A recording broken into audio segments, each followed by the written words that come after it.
Am I being as articulate as I want to be? Am I doing the things that I want to do and saying the things that I want to say in the best way I can say them? Those are questions that we need to ask ourselves before every time we open our mouths.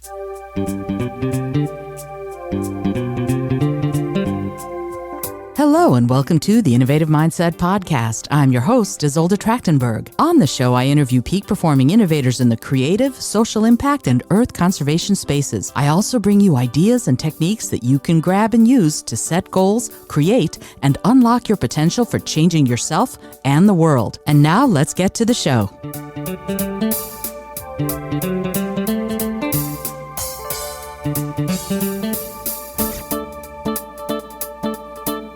Hello and welcome to the Innovative Mindset Podcast. I'm your host, Isolde Trachtenberg. Thank you so much for being here. I am super excited to talk to you about today's topic, and that is, why are speaking skills important? Why is it important to be able to speak? And I don't mean formulate the words, although that can be a thing. I mean, why is it important to be able to have your say? When are those situations that happen that you need to be able to speak up? Well, first of all, speaking skills are all about self-expression, right? Let's just call it what it is. It's about you having your say, self-expression, speaking up, saying the words. And I come back to this again and again, but remembering, what is the first thing you do when you're born? The very first thing you do. What do you think it is? Yeah, it's not scream, because you might have gone, oh, she's talking about speaking skills, she's thinking about screaming. No. First thing you do when you're born is you breathe, you inhale, and then you scream, right? You express yourself. We are born knowing we are allowed to express ourselves. And they're very primal expressions, right? The cry is not an articulated, "Mummy, I would like some milk, please." It's not what's going on. It's a, holy crap, everything's just changed and I don't know what's going on and I'm screaming. So it's an inarticulate, very effective expression. Most of the time, the people around you, when you're a baby, are programmed to go, let's keep that baby from crying. So that's one thing that we do. It's primal, we do it, we scream it, and over time, we sort of lose the ability to do it. Not to scream and cry, but to express ourselves. So many of us kind of go into our shells and we start thinking that we are actually not allowed to express ourselves.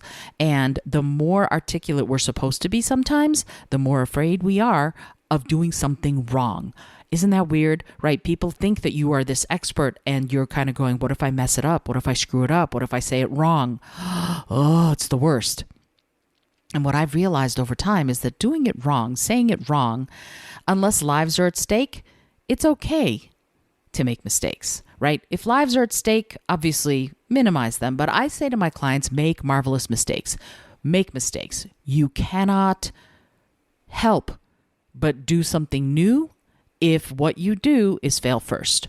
If you fail first, fail often, fail quickly, eventually you're going to get to the thing that works, and wow, is it going to be different, unique, and innovative. And that's really cool. And the same thing has to be said for the way we speak, right? When we're born, we scream, it's primal, someone takes care of us, boom. When we develop language, and I know that there are people who are working with babies to do sign language because vocally and the way our mouths and tongues are formed, we are not capable of making the sounds that language requires of us when we're young.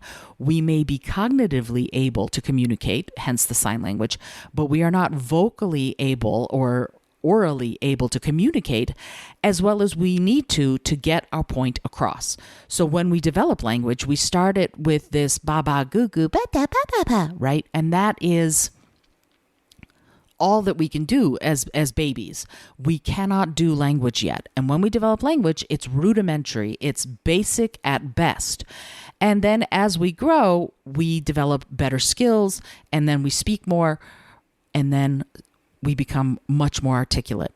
And even when we become articulate, sometimes we also don't have the confidence to have our say. So we are perfectly capable of physically forming the words and having our say, but we don't have the confidence to open our mouths and say it. So speaking skills are not just the ability to formulate and articulate what you're trying to say. Speaking skills at their base often have a level of self-awareness that you are entitled to have your say, a level of confidence that you deserve to have your say. You deserve to be able to communicate what you're thinking, what you're feeling, what you want to do, all of those things. And the more we start thinking about it in those terms, the more we can build those skills. So that is an important part of all of this, right? I started this whole episode talking about why are speaking skills important? Well, at their base, it lets you bring out your ideas. It lets you bring out what you're thinking. It lets you bring out what you think should happen or might happen. If you're a planner, it's something that lets you articulate what the plan can be. If you're a doer, it lets you articulate what you're about to do. If you're someone who's trying to convince people to do something or trying to convince them to come over to your side, you need to have good speaking skills in order to do that. Now, speaking skills vary depending on what you're trying to achieve. And it's important for us to remember that as we do this communication, that the more adept we are at it, the better off we will be. And some of this has to do with vocal quality. Like, you notice I'm not talking like this. This would be very annoying after a while. Absolutely. You don't necessarily want to just physically listen to a voice that annoys you. So it behooves us all to have confident sounding voices and to be comfortable where we're speaking. Now, I have a pretty low speaking voice, and if you have a high speaking voice, there's nothing wrong with that. You can still sound delightful and articulate with a high speaking voice, no matter what, or even a super low speaking voice. What matters is your intent in what you're saying. So even if you have a very high pitched, like in the movie Little Shop of Horrors, Audrey, she talked like this. She said all her words like this. And frankly, I love Ellen Greene. She's an amazing actress. And her voice annoyed me. And I think that's the way she was supposed to speak. And some people might really love that kind of voice. I don't know. For me, my personal opinion is it was annoying. It was a little grating and jarring, and that's okay. That was the choices she made as an actor. So, but and why I'm saying this is because you can modify your voice. I don't know if you know this, but how you speak can change based on where you place your voice when you speak and how comfortable you are. If you are not breathing well enough, for example, your voice is going to sound rushed and breathy and nervous sounding and apprehensive, and that does not come across as someone who is confident. So one of the first and best things you can do for yourself is to breathe. Breathe before you speak. Take a nice deep full breath and then speak. Super important. That's one thing. The next thing is be thoughtful, right? I've said this before, embrace the pause. Be thoughtful. Take a moment. If you need to, take a moment. People think often that other people will think they're dumb or stupid or unintelligent or whatever other negative word that we fill in the blank there if they take a pause. And actually the pause is something beautiful because A, it lets you articulate better because you will have thought through your response a little bit more. And B, it lets you calm down a little bit because you're not rushing to answer.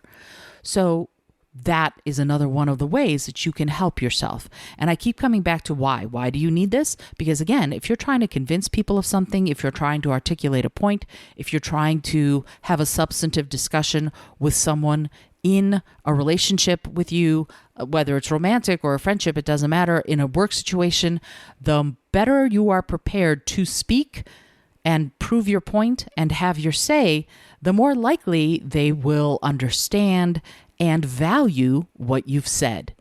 Really, that's the way it is. The better you present it, the more likely the person you're speaking to is going to find what you say valuable. And even if they don't agree with it, at the very least, you will have given them something to think about. And I'm going to talk a lot more about those kinds of ways of speaking that will get you there. But I want you to really start thinking about, how am I speaking? Am I being as articulate as I want to be? Am I doing the things that I want to do and saying the things that I want to say in the best way I can say them? Those are questions that we need to ask ourselves before every time we open our mouths. Am I saying it the way I want to be saying it?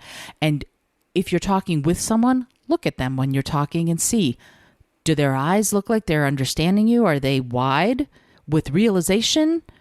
Are they narrow with suspicion? Are they leaning towards you when you're talking? Are they leaning away from you? Are they nodding yes? Are they shaking their heads no? All of these things are telling moments for you to see if what you're saying is actually getting across.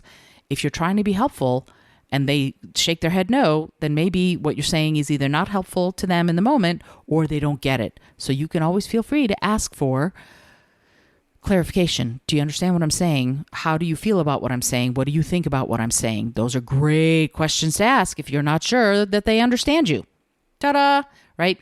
And all of that becomes super important when you're trying, once again, if you're interviewing for a job, when you're trying to get a point across, all of those things take good speaking skills. And the better you are at communicating your point of view, your ideas, your notions, and your thoughts, the better chance you will have of them being well received. I hope that gives you some ideas on why speaking skills are important. I'm going to delve a lot more into this whole thing in the coming weeks and months, because I think in order for us to innovate, in order for us to solve some of the huge problems our world is facing, we need to be looking at it from this perspective. We need to be looking at it from the perspective of working together. And how do we work together? We collaborate and we communicate. Those are crucial. So being aware that there are problems in the world that need solving is perhaps maybe step 2. Step 1 is self-awareness, but step 2 is there are issues going on. Step 3, I can do something about them. Step 4, what can I do? Step 5, develop your thoughts and your plan of action. And step 6, communicate that plan of action to others to see if you can work together. And this always brings me back to my favorite quote: if you want to go fast, go alone. If you want to go far, go together. It's a quote from Africa somewhere. I don't know the citation, or I would give it every time because I think it's brilliant. Collaborations are what makes the world go round. No one is an island. We are all in this together. We are living in a global village. We just really are, on a rock hurtling through space at thousands upon thousands of miles an hour. So we're here and we're all in it together. And the more we communicate and collaborate, the more we understand each other, the more we're going to be able to work together to address some of these pressing issues. That's how it is. Alrighty. I hope that you've enjoyed today's episode. Until next time, this is Isolde Trachtenberg reminding you, you can always book a discovery call with me if you want some coaching around some of these communication, collaboration, and creativity things that are going on in our lives. Until next time, I remind you to be bold, be creative, and most of all, be kind.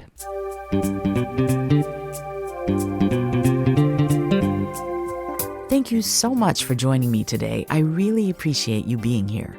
Please subscribe to the podcast if you're new, and it would mean the world to me if you told a friend about it. Today's episode was produced by Isolde Trachtenberg and is copyright 2022. As always, please remember this is for educational and entertainment purposes only. Past performance does not guarantee future results, although we can always hope. Until next time, remember to be bold, be creative, and most of all, be kind.